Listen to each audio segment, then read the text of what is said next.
Puji Tuhan, kita berjumpa lagi dalam renungan harian di hari ini. Kita percaya iman itu timbul dari pendengaran dan pendengaran akan firman Tuhan. Dan firman Tuhan berkata, manusia hidup bukan dari roti saja, tapi dari setiap firman yang keluar dari mulut Allah. Mengawalinya, mari kita berdoa. Puji syukur hari ini kami naikkan kepadamu, ya Allah, di Natal yang kedua ini. Kami bersyukur Engkau berikan kami waktu dan kesempatan kembali untuk kami akan mendengarkan sebagian dari firman-Mu. Roh yang kudus, tolonglah kami, urapilah dan berkatilah kami dengan firman-Mu di hari ini. Berfirmanlah ya Tuhan, kami sudah bersedia untuk mendengarkannya. Dalam nama Tuhan Yesus Kristus kami berdoa. Amin. Nats firman Allah yang menjadi perenungan kita bersama di hari ini saya ambil dari Injil Lukas pasal 2 ayat 21 sampai dengan ayatnya yang ke-40. Secara khusus saya akan baca ayat 21 dan 22. Demikian firman-Nya. Dan ketika genap 8 hari dan ia harus disunatkan, ia diberi nama Yesus, yaitu nama yang disebut oleh malaikat sebelum ia dikandung ibunya. Dan ketika genap waktu pentairan menurut hukum Taurat Musa, mereka membawa dia ke Yerusalem untuk menyerahkannya kepada Tuhan. Demikian kebenaran firman Allah hari ini yang mengajar kita, menasihati kita taat melakukan firman Tuhan. Sebagai umat, sebagai orang percaya kita dituntut oleh Tuhan supaya kita taat melakukan firman Tuhan. Firman Tuhan itu tidak hanya untuk saudara dan saya pelajari, tidak hanya saudara dan saya yang mendengarkannya, memahaminya, tetapi yang paling penting bagaimana kita bisa menerapkan firman, bagaimana kita bisa menghidupi firman dan melakukan firman Tuhan itu dalam kehidupan kita sehari-hari, itu yang penting. Apalah artinya kita rajin membaca firman, rajin mendengarkan firman, tapi kita tidak punya niat untuk taat melakukannya. Taat melakukan firman Tuhan itu merupakan suatu kewajiban, keharusan yang tidak bisa ditawar-tawar dalam kehidupan kita sebagai umat, sebagai orang percaya.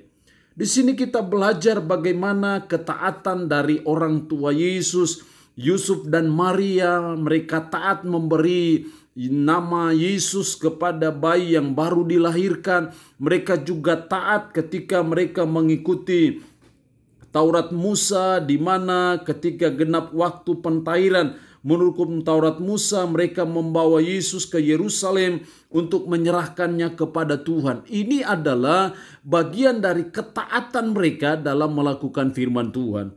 Juga kita melihat seorang hamba Tuhan yang namanya Simeon yang juga menjadi orang yang taat melakukan firman.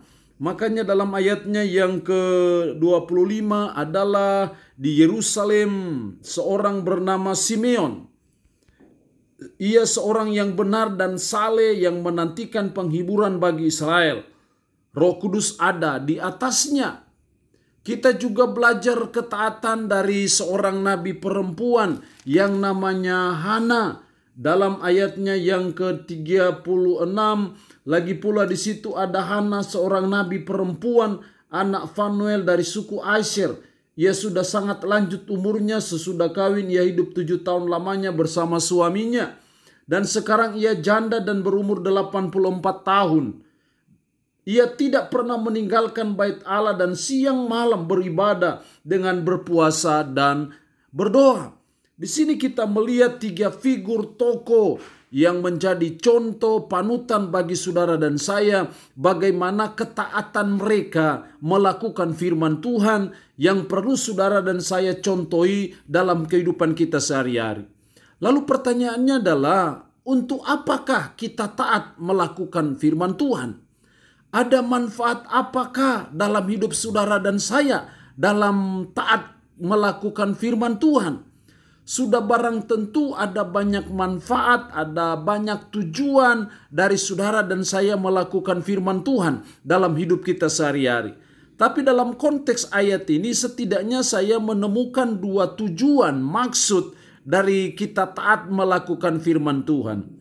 Yang pertama kita belajar dari seorang yang bernama Simeon.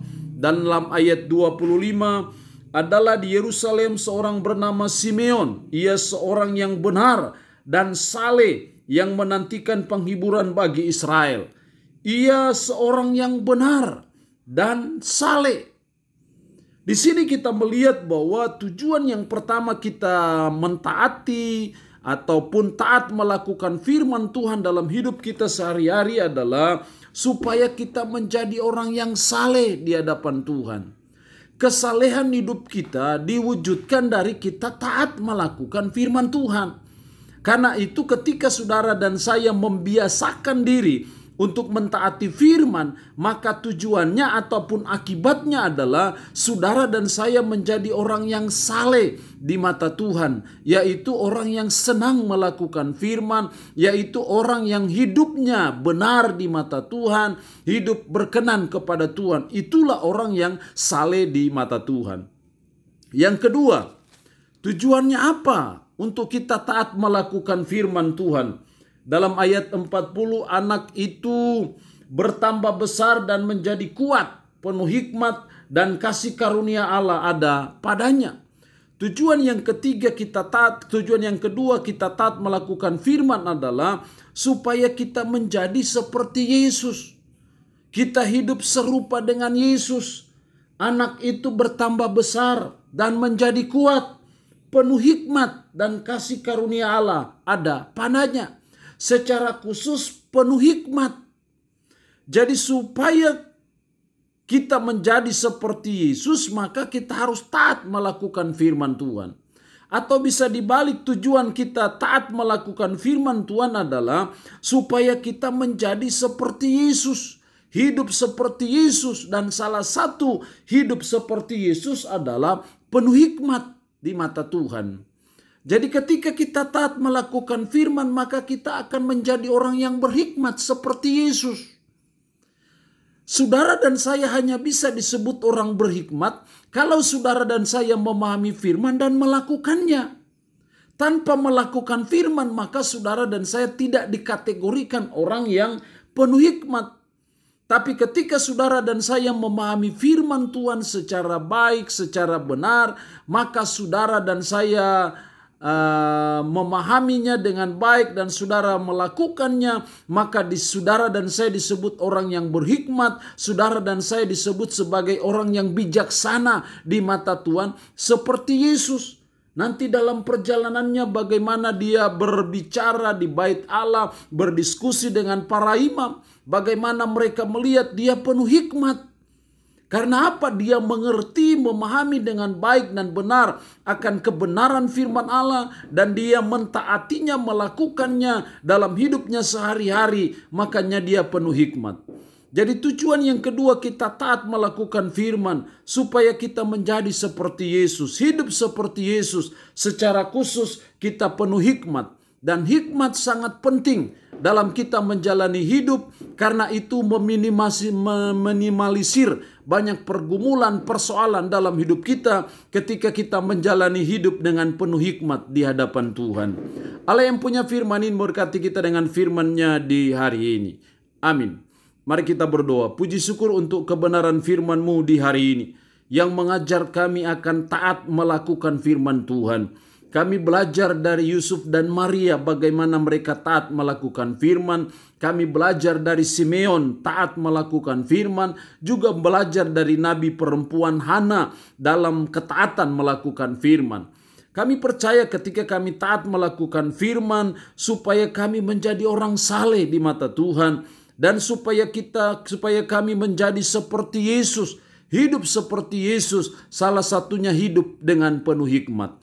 Tanamkan dan meteraikan firman dalam hati dan pikiran kami, dan sanggupkan kami untuk bisa menjalani hidup ini berpadanan dengan firman-Mu. Berkat Tuhan bagi umat-Mu yang mendengarkan renungan harian di hari ini.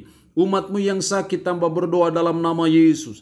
Tuhan jamah, Tuhan lawat, dan Tuhan sembuhkan dari sakit penyakit yang diderita. Terpuji-pujilah nama-Mu ya Tuhan. Dalam nama Tuhan Yesus Kristus kami berdoa. Amin. Shalom. Tuhan Yesus memberkati kita semua.